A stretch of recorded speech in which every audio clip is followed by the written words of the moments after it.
অন্তর্বর্তীকালীন সরকারের সঙ্গে ঘনিষ্ঠভাবে কাজ করবে চীন।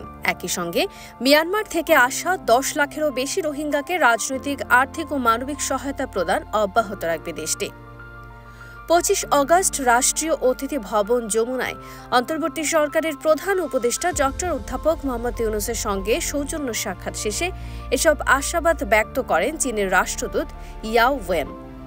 এ সময় দুদেশের পারস্পরিক স্বার্থের বিষয় নিয়ে আলোচনা হয়। বৈঠক শেষে প্রধান উপদেষ্টার প্রেস উইং থেকে এক তথ্য বিবরণীতে একথা জানানো হয়। এ সময় প্রধান উপদেষ্টা ইউনূস আরও কয়েকটি সোলার প্যানেল কারখানা বাংলাদেশে স্থানান্তর করার জন্য চীনকে আহ্বান জানান। প্রধান উপদেষ্টা বেইজিং ও ঢাকার মধ্যে ঘনিষ্ঠ অর্থনৈতিক সহযোগিতার উপর জোর দেন এবং চীনা বিনিয়োগকারীদের বাংলাদেশে তাদের কারখানা স্থানান্তর করতে বলেন। তিনি বলেন, চীন সৌর প্যানেলের অন্যতম বৃহৎ নির্মাতা হিসেবে আবির্ভূত হয়েছে, কিন্তু দেশটি রপ্তানি বাজারে ক্রমবর্ধমান নিষেধাজ্ঞার সম্মুখীন হয়েছে। ইউনূস বলেন, চীনা নির্মাতারা বাংলাদেশে সৌর প্যানেল কারখানাগুলোকে স্থানান্তরিত করতে পারে, যা বাংলাদেশের রপ্তানি বহুমুখী করতে এবং একটি সবুজ অর্থনীতিতে রূপান্তর করতে সহায়তা করবে।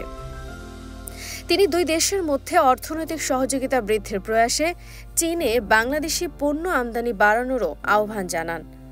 তিনি প্রযুক্তিগত স্থানান্তর এবং দুর্যোগ ব্যবস্থাপনা, শিক্ষা এবং কৃষিতে সহযোগিতার বৃদ্ধির কথা বলেন। চীনের রাষ্ট্রদূত ইয়াও ওয়েন বাংলাদেশের অন্তর্বর্তী সরকারের নেতৃত্ব গ্রহণের জন্য মোহাম্মদ ইউনূসকে চীনা নেতৃত্ব এবং এর জনগণের শুভেচ্ছা জানান। রাষ্ট্রদূত বলেন, বেইজিং ঢাকার সঙ্গে কাজ করতে প্রস্তুত এবং আশা প্রকাশ করে যে তিনি দারিদ্র্যমুক্ত বাংলাদেশের প্রত্যাশা পূরণ করবেন। ইয়াও ওয়েন বলেন, মিয়ানমারের সহিংসতা বিধ্বস্ত রাখাইন রাজ্যে যুদ্ধবিরতি সহ রোহিঙ্গা সংকটের টেকসই সমাধান খুঁজতে চীন প্রতিশ্রুতিবদ্ধ থাকবে। ইউনূস আশা প্রকাশ করেন যে চীন বাংলাদেশে বসবাসকারী 10 লাখের বেশি রোহিঙ্গাকে রাজনৈতিক, আর্থিক ও মানবিক সহায়তা প্রদান অব্যাহত রাখবে।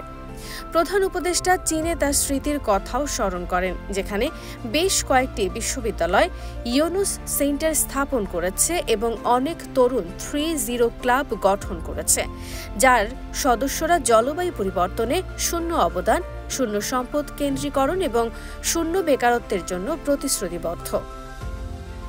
তিনি দুই দেশের মধ্যে যুব থেকে যুব সহযোগিতা এবং জনগণের সঙ্গে মানুষের সংযোগের ওপর জোর দেন। বৈঠকে চীনা রাষ্ট্রদূত প্রফেসর ইউনূসকে তার সুবিধাজনক সময় চীন সফরের জন্য চীনা নেতৃত্বের আমন্ত্রণ জানান।